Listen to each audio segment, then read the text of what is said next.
அந்த கட்சியும் விஜயகாந்த் ஃபோட்டோவை போட்டு ஓட்டு கேட்கக்கூடாதுங்கிறாங்க. இதை விட ஜோக்குன்னு இருக்குது. இந்த வீடியோ பாரு. யாரும் கேப்டனுடைய படத்தை எந்த கட்சியா இருந்தாலும் பயன்படுத்தக்கூடாது என்பதை இந்த பிரஸ் மீட்ல நான் சொல்றேன். யாருமே விஜயகாந்த் ஃபோட்டோவை போடக்கூடாது. சரி, விஜயகாந்த் நல்ல மனுஷன், நிறைய உதவியெல்லாம் பண்ணியிருக்காருன்னு இப்போ நியூஸ் வருது. நல்ல மனுஷன், அவரை நம்ம குறைச்சி பேசக்கூடாது. ஆனால் உண்மையை பேசணுமே. விஜயகாந்த் ஃபோட்டோ போட்டு எந்த கட்சியும் ஓட்டு கொடுக்கக்கூடாதுன்னா அப்போ விஜயகாந்த் ஃபோட்டோ போட்டால் ஜெயிச்சிட முடியுமா?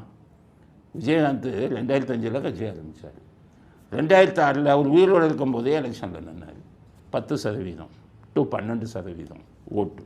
ஒரு சீட்டு கூட ஜெயிக்கலை. அவர் ஒருத்தர் தான் ஜெயித்தார். ஒரு சீட்டு, மற்றவரெல்லாம் தோற்று போச்சு. 2006 2011 ஜெயலலிதா அவர்களுடன் கூட்டணி சேர்ந்து 40 சீட்டு நின்னார். அதில் 29 சீட்டு தான் ஜெயித்தார். எதிர்கட்சி தலைவராக வந்தார். அப்பவும் மக்கள் அவரை முதலமைச்சராக தேர்ந்தெடுக்கலாம். அதுக்கடுத்தது 2016 மக்கள் நல கூட்டணின்னு போனார். இவர், திருமாவளவன், வைகோ, கம்யூனிஸ்ட் 4 பேரும் சசிகலாட்ட ஒரு பெரிய பேரம் பேசி ஒரு பெரிய அமௌண்ட்டை வாங்கிட்டு தனியாக நின்று ஓட்டை பிரித்து திமுகவை தோக்கடிக்கிறதுக்கு சசிகலாவுக்கு உடந்தையாக இருந்து வாங்கினாங்க.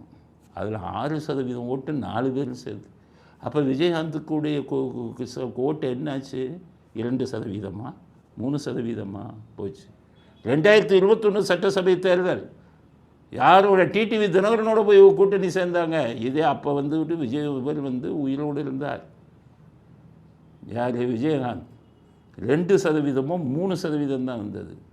அப்போ விஜயகாந்துக்குன்னு ஓட் பேங்க் எங்கே இருக்க? அவர் உயிரோடு இருக்கும்போதே ஓட் பேங்க் இல்லையே.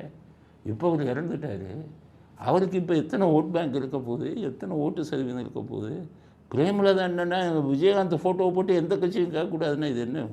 ஒரு இப்போ இது பேசுகிறதுக்கும் ஒரு நியாயம் இருக்குது நம்மளுக்கு.